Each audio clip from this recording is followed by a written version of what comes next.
bom dia. Olha, tantos amigos do Fonage, o Mauro, o Guilherme. Agora acho que deu pelo Oi, celular. amigo. Bom dia. Tudo Pois, bem? tudo bem, o computador não abria a solicitação, daí eu tive que fazer pelo celular. Eu costumo fazer pelo celular, dá mais certo, acho que é mais imediato. Mas tudo bem, estamos aqui. Um grande prazer receber você. Prazer e um abraço para vocês aqui. As lives da PAMAGES, né, tem uma programação, a Associação Paulista dos Magistrados, para aqueles que não conhecem, a maior associação do país, com cerca de 3.000 associados, e além daqueles objetivos de esporte, lazer, cultura, tem um objetivo de defesa das prerrogativas, né, dos magistrados e valorização da magistratura. Então, agora nessa fase de pandemia, por iniciativa da diretoria executiva, da nossa presidente Vanessa Ribeiro Mateus e a diretoria cultural, que eu integro, a gente está fazendo essas lives, né, com esse objetivo de trazer informação para os magistrados e mesmo para quem é de fora, para amigos, e minimizar um pouco os efeitos de isolamento social da pandemia. A partir da semana que vem, nós vamos ter uma série exclusiva de lives só sobre o presente e futuro da Resolução 125 nos seus 10 anos de existência. E o primeiro convidado vai ser o professor Kazu Watanabe, no dia 11, às 11 horas da manhã, que ele é um dos grandes mentores aí dessa Resolução 125 do CNJ. E também, paralelamente, temos uma programação de lives com outros profissionais, magistrados, sobre vários assuntos de interesse da magistratura. Hoje nós estamos aqui, então, com o nosso convidado de honra, o desembargador Roberto Portugal Bacelar. Somos amigos há muitos anos. O Bacelar é desembargador do Tribunal de Justiça do Paraná, é professor, formador de magistrados pela Escola Nacional de Formação e Aperfeiçoamento de Magistrados, a Infam. Tem várias obras publicadas, conhecidas por todos nós, acho que já foi professor também de todos nós, ou da maioria dos que estão aqui, pelo que eu estou vendo, as pessoas que estão entrando, né? E é membro do Comitê Gestor Nacional da Conciliação do CNJ. O objetivo hoje é a gente conversar um pouco, né, sobre a mediação nos tempos de pandemia, e eu acho importante, até por essa sequência de lives que nós vamos ter, e pela Resolução 125 está completando esse ano 10 anos de existência, fazermos um pouco do resgate histórico, né? Tanto eu quanto o Bacelar participamos da redação da Resolução 125, e antes disso já tínhamos alguns projetos, alguns trabalhos em nossos tribunais. Então, a ideia é trazer um pouco aqui também desse passado para a gente verificar como que a gente chegou até aqui, né? E conversar sobre a atualidade e esse tempo difícil de pandemia pelo qual nós estamos passando.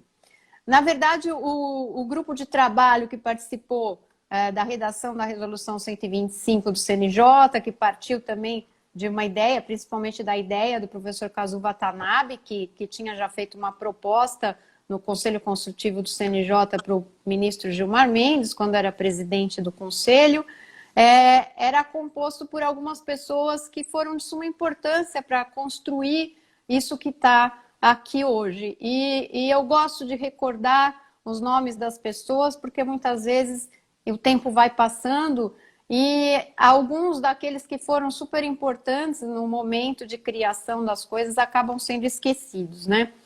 Então, eu acho, eu vou falar um pouquinho aqui do grupo de trabalho que participou da redação, entre eu e o Bacelar. A gente teve a conselheira Morgana de Almeida Richa, que era a conselheira do CNJ na época, e que foi a coordenadora dos trabalhos, que é do mesmo estado, né, do nosso convidado. Tivemos outros juízes de vários estados e vários tribunais federais e estaduais, então, os assessores do próprio ministro Peluso, que incentivou muito a Resolução 125, então era o José Guilherme Vaz e Werner, a Tatiana Cardoso, Sidmar Dias Martins, outros magistrados como Adriana Sena, que é juíza do trabalho, hoje é desembargadora, Mariela Ferraz, polícia aqui de São Paulo, o próprio ministro Buzzi, que à época era juiz ainda, e o André Goma de Azevedo. E então, com as ideias de todos nós e o ideal de justiça do professor Kazu Watanabe, nós fomos construindo e redigindo a Resolução 125. Muita coisa do que foi pensado na época, com base nas experiências de todos e de outros estados e outros magistrados, muito importantes também, nós hoje chegamos no que a gente chama de marco legal da mediação, certo? Que temos, então, hoje o CPC, a Lei de Mediação de 2015, mas muito do que estava e está na Resolução 125 apenas foi consolidado por essas leis. Então, tivemos várias experiências aí que foram aglutinadas na Resolução 125, como as experiências do Paraná, que eu vou querer que o nosso colega e amigo aqui converse hoje também, fale sobre isso, de Santa Catarina, de Pernambuco, que tinha uma experiência dentro do Ministério Público. Aqui em São Paulo, o próprio professor Kazu Watanabe coordenou um projeto de gerenciamento do processo, que eu e o nosso colega Fernando Gajardoni, que até está aqui com a gente hoje, pudemos participar desse projeto piloto e que deu origem aos setores de conciliação e mediação, e que foi ali também que surgiu a ideia de mediação no processo civil e a fase pré-processual, que hoje está no setor pré-processual do que a gente chama de Sejusc, né, que foi a unidade criada pela Resolução 125. Isso foi em 2003, 2004, deu origem aos provimentos do tribunal.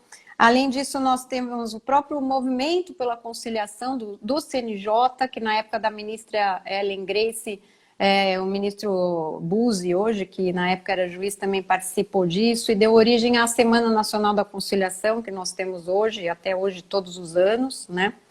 E eu acho importante também falar um pouco da luta aí da professora Ada Pellegrini Grinover, que infelizmente nos deixou, mas que foi muito importante nesse momento de consolidação das ideias da Resolução 125, quando tudo isso foi transportado para a nova legislação, principalmente a Lei de Mediação. Porque à época haviam alguns pensamentos meio distorcidos e uma coisa, por exemplo, que foi muito por insistência dela foi a modificação do artigo 3º dessa lei, que a ideia era que fosse vedada a mediação para os direitos indisponíveis, né? Como, por exemplo, os direitos da área de família. E é exatamente nesses casos que a mediação funciona melhor. Então, ela conseguiu modificar a redação desse artigo para permitir a mediação nos direitos transacionáveis ou nos direitos indisponíveis que admitem transação, como está na redação. Bom, então, vou passar a palavra para o nosso convidado, né? Queria que você começasse aí por esse resgate da experiência do Paraná, na época da Resolução 125 e até antes disso, tudo que você tem feito também pela conciliação e pela mediação no seu estado e no país, de um modo geral. O que você pode falar para a gente sobre isso? Primeiro, é uma honra e um prazer estar aqui com todos vocês, com você, Valéria, principalmente. E essa ideia de resgatar os nomes e a história das pessoas é fundamental. Nós temos de honrar as pessoas que nos antecederam e que construíram verdadeiramente a história desse processo de solução consensual no país.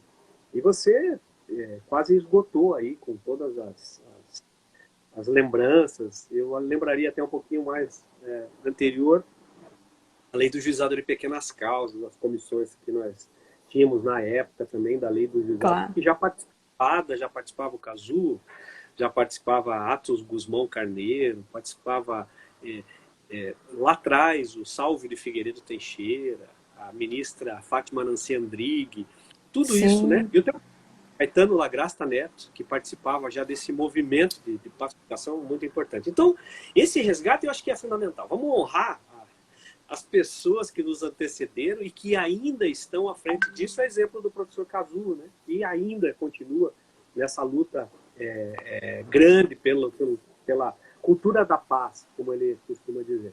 Sim. E essas pessoas trouxeram algumas expressões que a gente passou a usar, como acesso à ordem jurídica justa, como litigiosidade contida, né? Quando o Brasil passava por um processo de uma impossibilidade de acessar o sistema judiciário. E as pessoas, nas suas causas pequenas, não tinham a menor condição de acessar o judiciário, porque era caro, porque era custoso, era burocrático. Aí veio o juizado de pequenas causas na década de 80, que era 84, veio a lei, mas antes disso nós aqui no Paraná fazíamos, como no Rio Grande do Sul, os conselhos de conciliação e arbitramento. Então a nossa história, e eu participo dessa história, até estava resgatando aqui algumas coisas e encontrei. Você lembra desse livrinho aqui, Valéria? Ah, sim! Nossa, eu tenho! Cândido Dinamarco, o João Geraldo Piquet Carneiro, que foi nos Estados Unidos, conhecer o sistema, o teu pai, Caetano, está aqui. E aí eu lembrei de ter uma dedicatória do professor Kazuo para mim. Eu estou que legal! Analisando, eu estou ficando velho, mais jovem. É nós, né? Porque é muita coisa. A dedicatória dele é de 92, né? Então, há muitos anos nós temos trabalhado nisso. Mas o importante, que eu acho que o resgate dessa resolução 125 nos trouxe, foi uma padronização, porque São Paulo era um mundo, Paraná outro mundo, Santa Catarina outro mundo, Mato Grosso outro mundo. E cada um fazia do seu jeito e as coisas estavam caminhando. Eu tinha boas experiências no Paraná, você tinha boas experiências em São Paulo, outros no Rio Grande do Sul, e as coisas não se comunicavam. Pouquíssimas pessoas faziam essa integração, e eu tinha muitos conhecidos nos outros tribunais, então volta e meia eu estava trocando experiências com eles. Mas ainda assim era alguma coisa que precisava de uma padronização. Aí veio o Conselho Nacional de Justiça e começou a trabalhar essa padronização. E foi muito bom que nós fizemos parte dessa história, né? Padronizando linguagem, até mesmo ao início com a Justiça do Trabalho. Depois a Justiça do Trabalho acabou seguindo um outro caminho que não aquele da comissão. Mas, independente disso, eu acho que o trabalho de todos... E hoje consolida a cultura da paz. Eu acho que a cultura da paz não tem volta mais. Nós temos hoje, a partir do preâmbulo da Constituição, a solução pacífica das controvérsias e uma sociedade fraterna. Essa sociedade fraterna, ela só vai caminhar para frente. Não tem mais volta. Agora, a lei de mediação, como você disse, os marcos, o Código de Processo Civil, com as suas alterações, cabe a todos estimular a solução pacífica das controvérsias. Cabe a todos, advogados, juízes, promotores, notários e registradores, que têm uma capilaridade grande no Brasil, cabe essa missão. E estamos aí para fazer as coisas acontecerem, Muitos são os projetos. Nós começamos aqui no Paraná mediação penal, mediação criminal. Chegamos a levar a experiência até para a Argentina. Depois da Argentina... Hoje temos a justiça restaurativa no Brasil com este nome. Enfim, foram muitas as experiências. Eu contava para o professor Kazuo, na década de 90, a nossa experiência de múltiplas portas no Paraná. Ninguém ouvia falar, mas já tinha experiência de década de 70 dos Estados Unidos, com Frank Sander lá. E nós fazemos aqui de maneira... Está na resolução também, né? Hoje está na resolução, quer dizer, foi resgatado. Então, eu como juiz do interior, eu já fazia algumas coisas lá para levar a justiça mais próxima do cidadão. Enfim, o Brasil todo acabou se unindo em torno dessa resolução. E eu só tenho boas lembranças, e acho que agora no Conselho Gestor, com o conselheiro Henrique Ávila, também está dando algumas novas conformações. Eu tenho a impressão que nós só temos a avançar. É ótimo. Cada vez que eu falo com você, eu descubro mais alguma experiência que você teve na área dos métodos consensuais que a gente não conhece, né? Realmente, quem gosta dessa área, eu acho que sempre incentiva e está sempre inovando, né? São pessoas que realmente têm uma visão de futuro, como o próprio professor Kazuo Watanabe. Pensar que a época anterior dos juizados especiais, na época dos juizados de pequenas causas, ele já tinha esse pensamento tão aberto, né? É realmente de admirar. E aqui, voltando para a resolução 125, essa ideia de tribunal multiportas, que eu acho super importante, que a gente ainda tem muito, eu acho, que fazer aqui no Brasil, até para incentivar o uso de outros métodos consensuais, não só a conciliação e a mediação, mas a avaliação neutra de terceiro, como eu e o Gajardona tivemos a oportunidade de trabalhar com ela também no projeto piloto em 2003. É um método simples de instalar, né? E que não precisa muita coisa e a gente poderia estar usando e auxilia muito na solução dos conflitos. Mas, quanto aos objetivos da Resolução 125, eu acho que a gente tem 3 objetivos principais, né, nessa política pública, que é a mudança de mentalidade, a qualidade do serviço de conciliadores e mediadores ou dos terceiros facilitadores, se a gente tivesse ideia ampla de tribunal multiportas, e o acesso à justiça como acesso à ordem jurídica justa. Em relação à mudança de mentalidade, né, o que você acha, assim, que você falou agora, né, que a cultura da paz não tem volta, mas aquela tentativa do próprio CPC, de no artigo 334, tornar obrigatória a sessão de mediação e conciliação no início do processo, tinha esse objetivo, né? O legislador trouxe isso com o objetivo de divulgar os métodos e de mudar a mentalidade, a cultura do povo brasileiro. Você acha que isso tem sido, quer dizer, a gente tem conseguido isso com essa audiência preliminar, essa audiência obrigatória, ou muitos ainda veem isso como mais uma fase do processo, que só atrasa? O que você pensa em relação a isso? Essa sempre foi uma grande preocupação, né? Quando eu falo em mudança cultural, toda mudança cultural ela é gradativa, ela não acontece assim, pum, de uma hora para outra, mas isso já vem sendo construído. Então, hoje, eu lembro a primeira vez que eu fui falar em mediação para o presidente do meu tribunal, ele falou para mim que era para deixar de lado as questões dos sacerdotes, né? Daí eu falei, mas que será que ele está confundindo? O que ele imagina que seja isso? E aí ele...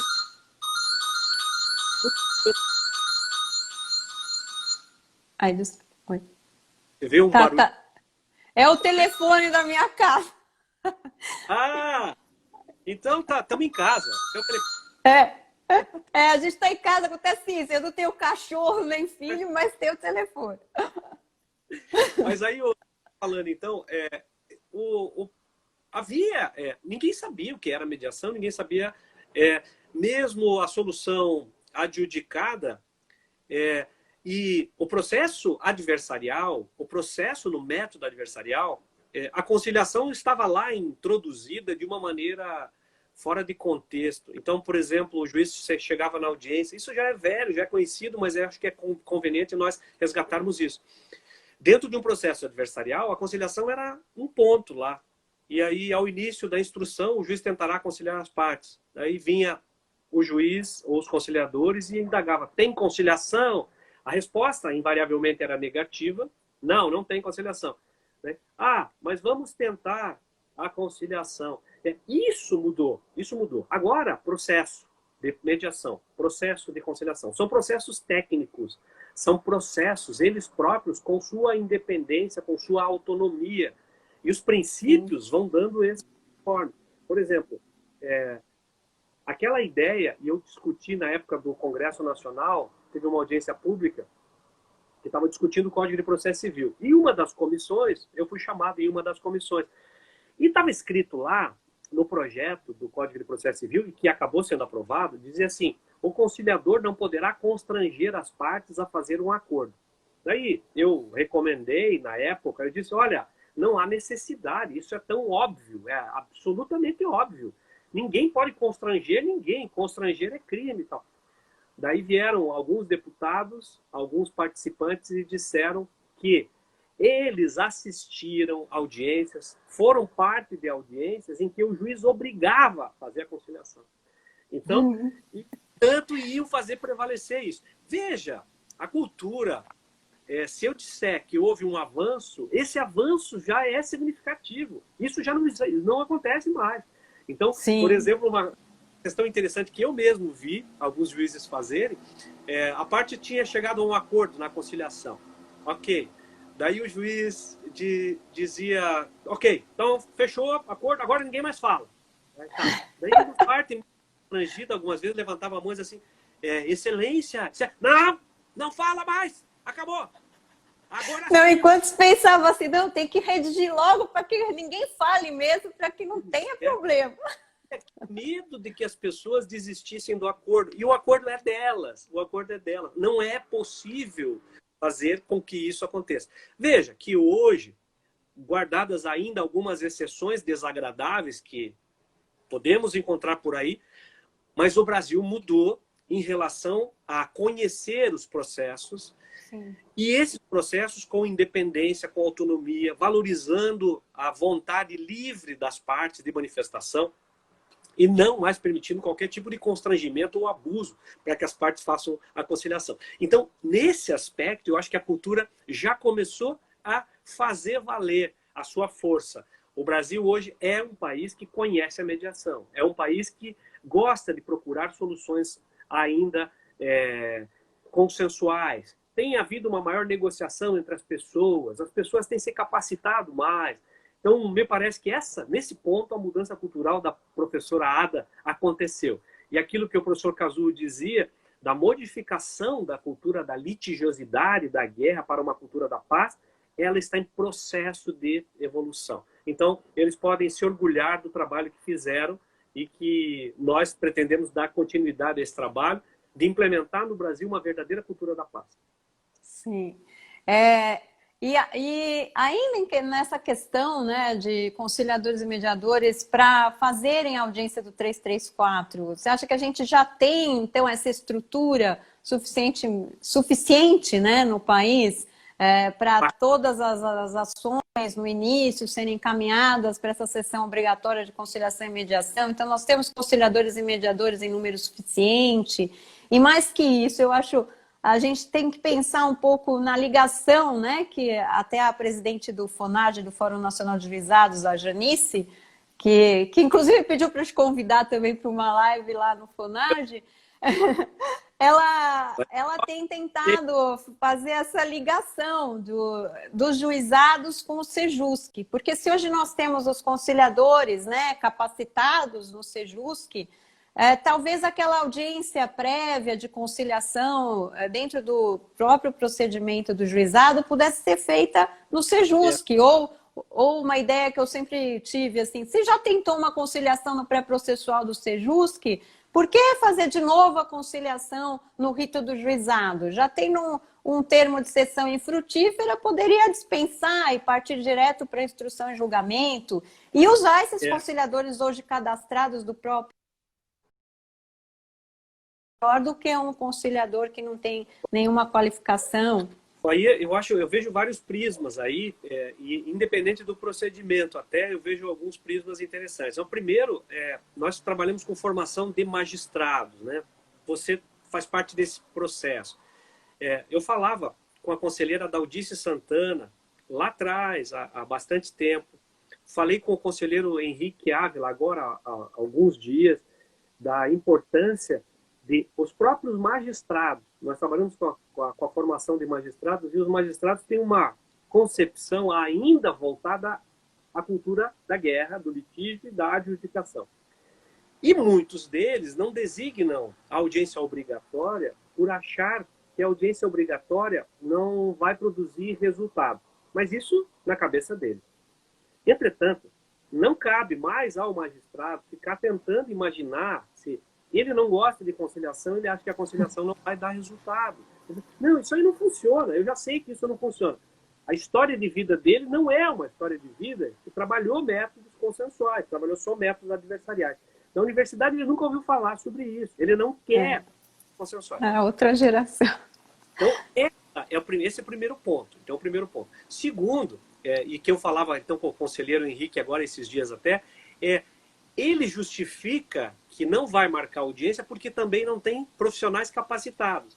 Então, ele não acredita e aí fortalece essa sua não crença a não ter profissionais capacitados e ele tem todas as justificativas para descumprir a lei.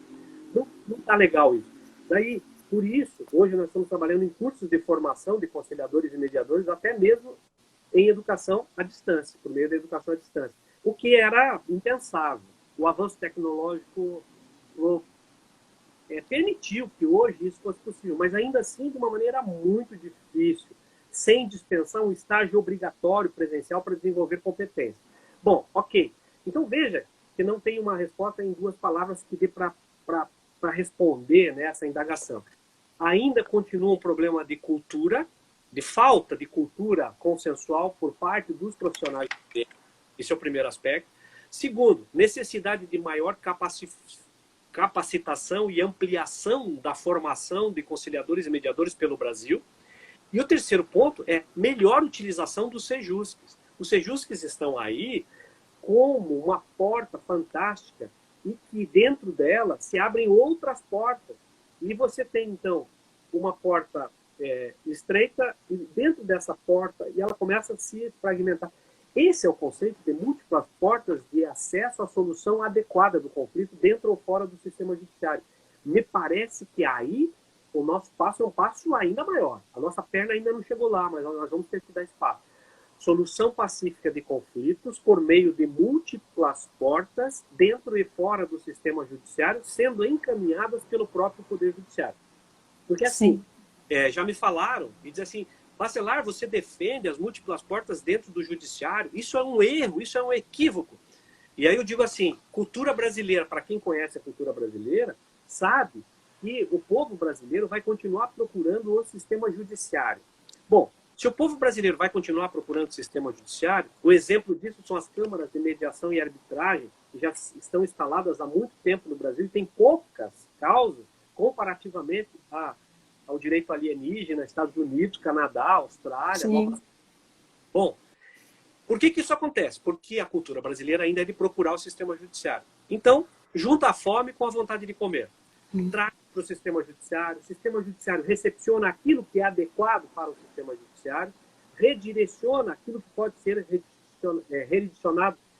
redirecionado, como eles costumam dizer nos Estados Unidos, no anexo ao tribunal, ou seja, um serviço anexo ao tribunal que possa atender, e, caso necessário, manda para fora do sistema judiciário. Câmaras privadas, mediadores privados, psicólogos, serviços autônomos de solução pacífica de conflito. Agora, o sistema judiciário tem que ter uma humildade suficiente para saber que ele sozinho não consegue dar conta de soluções adequadas e que as soluções adequadas vão variar dependendo da situação das pessoas, do tipo de conflito, a quantidade de relações múltiplas ou simples que envolvem a situação, e aí já entramos na distinção entre conciliação e mediação, quando que uma é mais adequada, quando que outra é mais adequada.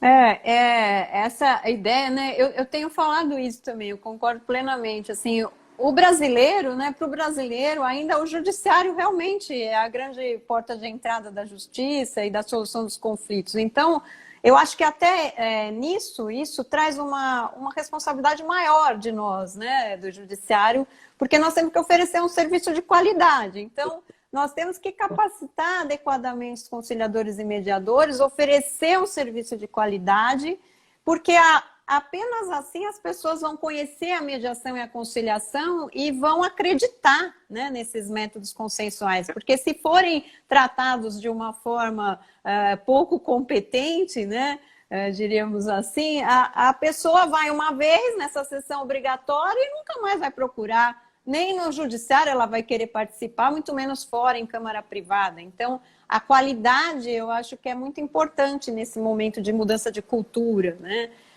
Em relação à qualidade, eu acredito que o conselheiro Henrique Ávila está fazendo um bom trabalho, né? Porque além dele estar nesse curso EAD, que nós também tivemos a oportunidade de participar no conteúdo e aí da tutoria, ele está tentando, com isso, ampliar realmente o número de pessoas capacitadas no país e até recentemente foi modificado o regulamento dos cursos também. Eu acho que para facilitar que os tribunais, né, consigam por eles mesmos fazerem essa capacitação de um maior número, né, tirando um pouco as dificuldades, as amarras que existiam e eram prudentes na época, né, porque realmente a gente precisava tentar segurar um pouco a qualidade, melhorar a qualidade do conciliador e mediador, e essa centralização no CNJ teve esse objetivo.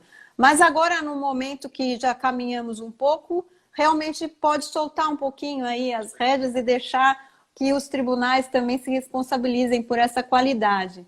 E eu entendo, não sei se você pensa igual, eu acho que esse curso do CNJ, que está no anexo 1 da resolução, é um curso básico, né, para a pessoa ter o conhecimento geral dos métodos, conciliação, mediação, as técnicas, mas que realmente, se a gente pretender instalar um sistema de múltiplas portas e o juiz ou o servidor que atende no Sejusc pré-processual encaminhar para o método adequado, nós deveríamos realmente ter aí grupos de pessoas capacitadas de formas um pouco diferentes, né? O mediador talvez com uma capacitação mais aprofundada em mediação familiar, empresarial, dependendo da área do conflito, e não só esse curso básico, né? E o conciliador, uma capacitação um pouco mais simples. O que você acha disso? Eu acho que sempre tenho pensado que algumas situações básicas, e todas elas vão guardar algumas semelhanças. Qualquer tipo de conflito vai ter características comuns, né? Então, um curso que possa passar isso para as pessoas já é suficiente para que as pessoas consigam resolver os seus conflitos. Então, seja um conflito entre nações, seja um conflito, eu chamo de nanoconflitos até megaconflitos. Então, os conflitos pequenos de relações simples na rua que você tem com as pessoas, nanoconflitos, eles vão crescendo. Relações interpessoais, relações interprofissionais, e aí os conflitos vão crescendo. Até nós chegarmos lá nos conflitos entre nações. Para todos os conflitos, a gente não vai ver nunca um conflito correndo por aí, né? Não existe. Alguém já viu um conflito correndo? Não, não tem. Conflito é sempre relações entre pessoas. Bom, essa primeira percepção é a primeira percepção que qualquer pessoa deve ter em relação a qualquer curso que faça de solução de conflito. O conflito é relação entre pessoas. Na Justiça Federal, ao início, quando nós capacitávamos juízes federais, os juízes federais diziam assim para mim, né?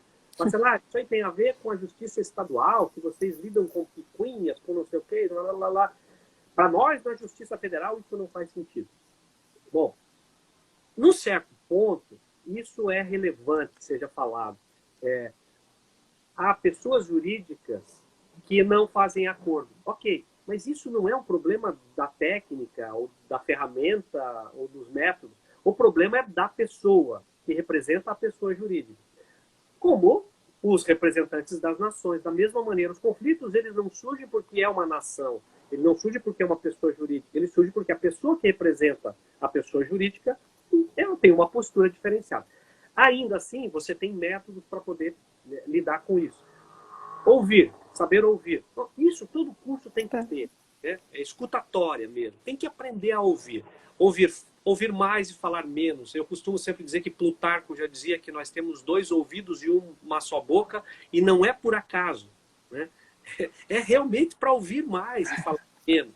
Né? Então, qualquer um tem que ter essa ideia. Segundo, não intervir inadequadamente. Então, a pessoa faz um curso, daí acha que numa conciliação, numa mediação, tem que chegar lá e ficar falando. Não, ela tem que ouvir e saber fazer boas perguntas, resgatando o processo socrático. Lembra lá de Sócrates? Era um chato. Era uma pessoa que só fazia perguntas e fazia perguntas e fazia perguntas. Né? Dizem, a mãe dele era parteira. E dizem que, por várias vezes, né, levavam as situações para eles e algumas pessoas identificavam que o método dele era fazer perguntas e as pessoas resolverem os seus conflitos, elas próprias respondendo as perguntas que ele formulava. E uma das vezes, conta Platão, que ele teria, uma das pessoas que estava dialogando com ele, teria dito assim, nossa, você resolveu o meu problema só fazendo perguntas, que coisa maravilhosa. Daí ele, não. Eu sou que nem a minha mãe, eu sou que nem uma parteira. O filho é seu. Eu só ajudei o filho a nascer. Esse é o papel, como diz o professor Vesula, que foi meu professor. Maravilhoso. Ele diz assim, o mediador, o conciliador tem que ser biodegradável. Ele tem que participar fazendo boas perguntas e daqui a pouco ele tem que sair sem contaminar o solo, sem contaminar as pessoas. Então ele é biodegradável. E é isso. A tua participação, quando terminar a conciliação e a mediação e as pessoas se abraçarem, elas nem vão lembrar que você viu. Ótimo, esse é o verdadeiro conciliador, esse é o verdadeiro mediador. Me parece que um curso básico tem que dar essa percepção. Para frente, as especificidades das relações multiplexas na relação de família, por exemplo, relações comerciais, empresariais, relações envolvendo conflitos industriais, conflitos agrícolas. Aí há especificidades que precisam ser trabalhadas, mas ainda assim, a linha básica seria preparado com habilidade só para que possa, no futuro, ser competente na função de conciliador ou mediador. Sim, eu concordo. Eu queria agradecer aqui que tem muitas pessoas, tantos colegas nossos, né, de vários estados, várias justiças, muitos amigos pessoais e também mediadores. Tem vários mediadores conhecidos que já estão aí nessa luta da mediação há muitos anos, né?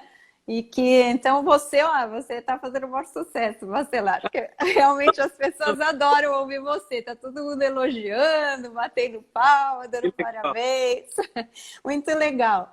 Agora a gente está quase no final, né? Vamos tratar um pouco, eu acho que do objetivo principal da Resolução 125, que é o acesso à justiça, como acesso à ordem jurídica justa, né? Como é a expressão do professor Kazu Watanabe, para significar aí... não um mero acesso ao Poder Judiciário, mas acesso a uma possibilidade de saída do Judiciário, com uma solução célere, justa, adequada, efetiva, e mais que isso, né? Eu acho que o professor Kazu, até na época da resolução, ele falava muito isso.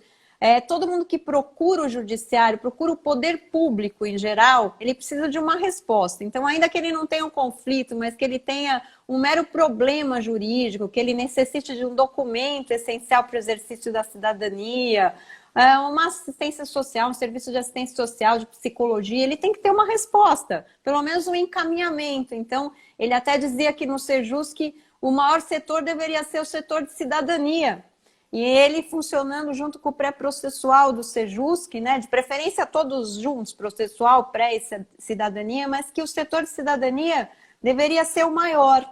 E eu acho que a maior figuração dessa ideia dele é realmente a justiça itinerante, né, dos barcos na Amazônia, por exemplo, vão todos naqueles barcos, né? Então vai polícia, vai médico, vai dentista, vai o registrador, então se faz documento, se pega a reclamação de juizado, se faz audiência e um pouco de tudo, né? Essa é a verdadeira prestação da justiça, o verdadeiro acesso à justiça, principalmente para aquela população hipossuficiente. E você acha, então, que essa ideia, esse acesso à justiça amplo, com a pandemia, com o aumento do número de processos, ainda mais, né, do que já estava acontecendo, porque a gente já tinha um excesso de judicialização no Brasil, vai dar para a gente continuar acreditando que esse acesso à justiça ele vai se firmar e vai se consolidar, né? Porque eu acho que hoje a preocupação, a maioria dos nossos colegas do judiciário, é realmente com o grande número de processos que vão entrar, então muito usar a mediação para isso, para acabar processo, para acabar com a morosidade, né?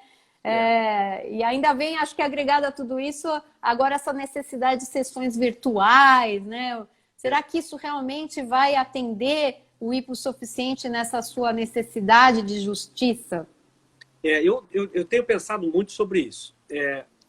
E tenho falado, tem um professor nosso aí de São Paulo, que é meu amigo, que é o Ricardo Sayeg, da PUC aí de São Paulo. E o Ricardo Sayeg, ele começou com o capitalismo humanista, junto com o professor Balera, e em seguida começou a falar muito sobre a sociedade fraterna. E eu tenho percebido que cada vez mais há necessidade de desenvolver essa sociedade fraterna, que está lá no preâmbulo da nossa Constituição. Eu lembro que a conciliação, quando ela nasceu para matar processos e não para dar uma solução adequada para os conflitos. Então, desde a Constituição do Império, a ideia da conciliação era matar o processo, convencer as pessoas de que não valia a pena litigar e que renunciassem a alguma coisa e tal. E matava o processo.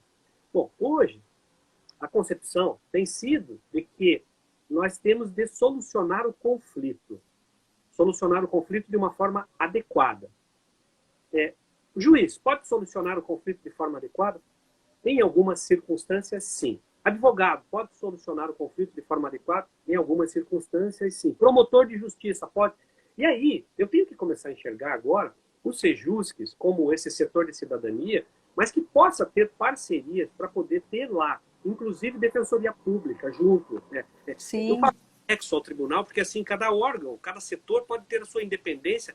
E ninguém está querendo dizer que o judiciário vai coordenar, que vai mandar. A mesma coisa acontece com os notários e registradores, que vão dar solução consensual dos conflitos. Ah, eles são vinculados ao sistema judiciário? Sim, mas a vinculação dá a eles também uma autonomia para poder resolver os seus conflitos. Então, juízes, advogados, promotores, procuradores, defensores públicos, notários, registradores. E eu vou ampliando esse quadro para perceber que acesso à justiça é muito mais do que esse valor justiça é muito complexo para ser acessado apenas de um ponto de vista técnico-jurídico. É uma coisa ampla. Envolve psicologia, sociologia, antropologia. Nós temos portas de acesso à justiça para poder dar uma satisfação ao cidadão em questões que ele imagina, a princípio, que sejam jurídicas. Mas as questões... Sim. Eu mesmo, nos juizados de pequenas causas, quando juiz do juizado de pequenas causas, depois juiz dos juizados especiais, cíveis e criminais, as pessoas iam procurar, imaginando que a questão delas era jurídica, porque o vizinho disse para ela, vá procurar o juiz, e ela chegava lá. E algumas vezes ela estava com um relacionamento familiar e que precisava de uma solução psicológica, que eu não tinha como solucionar. Aí o que eu fazia? Imaginando uma visão transdisciplinar, como se fosse possível ao juiz ter todo o conhecimento do mundo, eu tentava imaginar uma solução e encaminhava ela para um psicólogo, para alguém voluntariamente que pudesse atendê-la. Algumas vezes ela voltava e dizia assim, doutor, o senhor fez uma mudança significativa na minha vida. Foi técnico-jurídica a mudança que eu fiz? Foi alguma coisa que tinha a ver com o meu papel de juiz? Não. Mas isso é acesso à justiça. Então, quando o professor Kazuo Watanabe criou essa ideia de acesso à ordem jurídica justa, acesso à ordem jurídica justa, significa uma ordem jurídica que pode dar amparo a qualquer tipo de solução, desde que a solução seja a solução que interesse para essa pessoa. Não é uma sentença, não é uma conciliação, não é uma renúncia, não é nada. É a solução que para ela faz sentido. Então, eu acho que esse conceito é muito amplo. Nós temos que nos unir dentro de uma sociedade fraterna. Advogados, juízes, promotores, o povo precisa encontrar soluções que a eles sejam satisfatórias, independente do que eu, como autoridade, juiz, advogado, promotor, penso sobre a questão. Então, eu sou entusiasta dessas múltiplas portas de acesso à justiça dentro e fora do sistema judiciário. Realmente, né? Ele traz essa ideia do Poder Judiciário como um prestador de serviços que atende aos anseios da comunidade, né? De braços abertos e a cooperação de todos os operadores do direito, profissionais da área jurídica, eu acho que é essencial. Hoje a gente não pode mais pensar individualmente, né? Nós temos que pensar em cooperação. Nós não conseguimos sair do lugar se não for assim. E ainda mais agora, eu acho que com essa perspectiva de pós-pandemia, de aumento do número de conflitos, de crise sanitária e também de crise jurídica, né, em todos os pontos. Agora, o último ponto que a gente tem ainda um tempinho, acho que uns 2 minutos para tratar, seria das sessões virtuais, né? As sessões virtuais, elas vieram agora com a pandemia, com força total, né? Era uma coisa que vinha sendo pensada, mas de uma forma mais lenta, e hoje veio com força total. E eu acredito até nesse ponto, isso me preocupa, né? A sessão virtual e o acesso à justiça, porque como ficam os hipossuficientes, nós podemos obrigar as pessoas a participarem de sessões virtuais, né? O artigo 46 da Lei de Mediação fala que podem ser usados os métodos eletrônicos, tal, mas que depende da concordância expressa das partes. Né? A própria lei do juizado especial trouxe a modificação também para a ação virtual nos juizados especiais. Agora a lei 11.994, que modificou a lei dos juizados, fala um pouco diferente, dá a entender que seria obrigatório, desde que o juiz designe, que é cabível ao juiz designar, ele designando seria obrigatória a presença das partes. E como ficam essas pessoas que têm dificuldade de acesso aos meios de comunicação, aos métodos eletrônicos, né? Eu acho que é um avanço, eu acho que essa mudança, ela avança. A interpretação, nós vamos ter que dar uma interpretação adequada ao Brasil. Brasil, país continental, não dá para querer imaginar que um cabeça iluminada de Brasília baixa uma lei e vai ter aplicação igual no país todo. Não, o Brasil vai ter as suas características. Agora é muito legal isso. A ministra Eliana Calmon, lá na época do Conselho Nacional de Justiça, ela era corregedora, o Ricardo Quimente até era o juiz auxiliar dela. Nós já fizemos as experiências dessas audiências virtuais, isso lá atrás, há muito tempo. Eu fui o cobaia e participei dessas audiências virtuais. Fui lá fazer audiências virtuais na comarca de Castanhal, no Pará, junto com o juiz Fábio Póvoa. Eu nunca fiz em Castanhal, no Pará, nunca fui lá, mas eu fiz audiência na comarca de Castanhal. O que foi possível perceber? Que é possível fazer como mais uma porta, mais um caminho, mais uma possibilidade.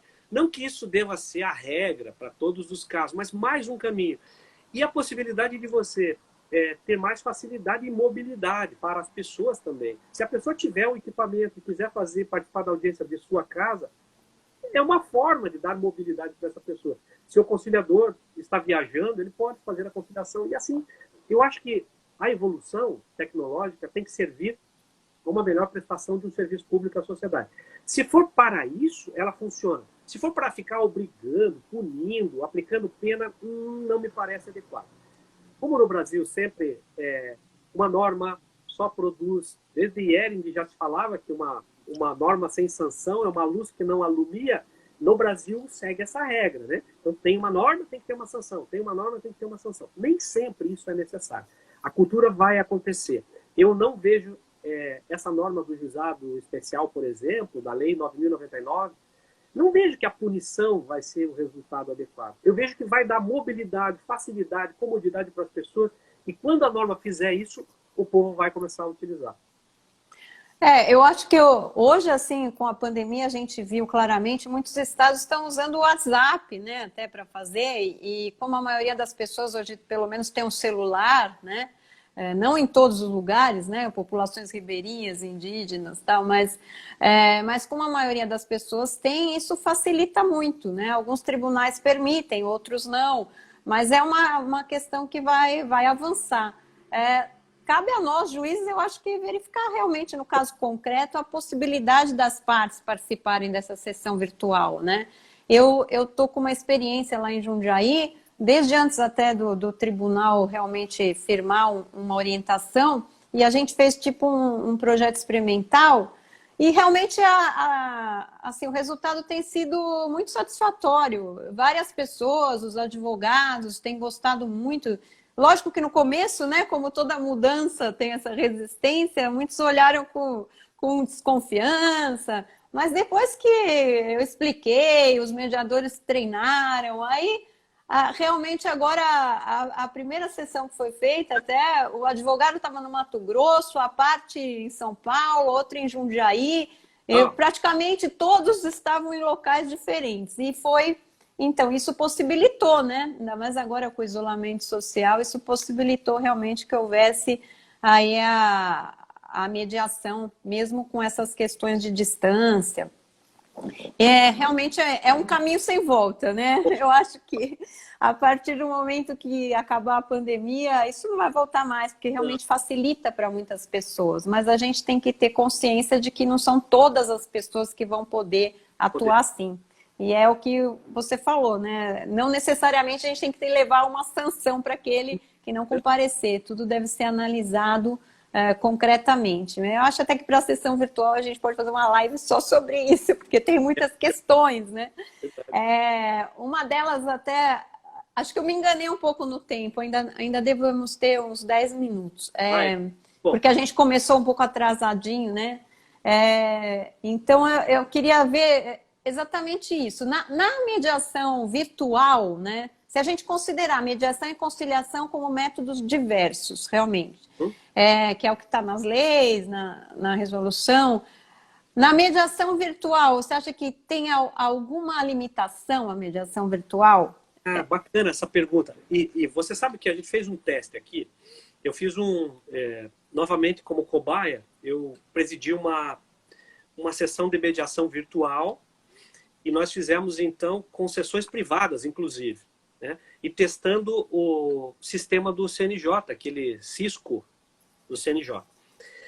E aí, deu tudo certo. Ele tem um delayzinho, então na sessão privada, quando você retira as partes da sala, do ambiente virtual, ainda eles ficam escutando por frações de segundos. Então, daí a gente foi testando e tal. Então, só começou a falar depois de passado 1 minuto, para dar segurança. E assim fomos fazendo, né? Fomos testando. Eu fiquei 1 hora, eu programei que era para ser só 1 hora. Quando deu 1 hora, eu comecei a encaminhar para o encerramento da sessão. E conseguimos um resultado satisfatório. Bom, o que eu posso dizer?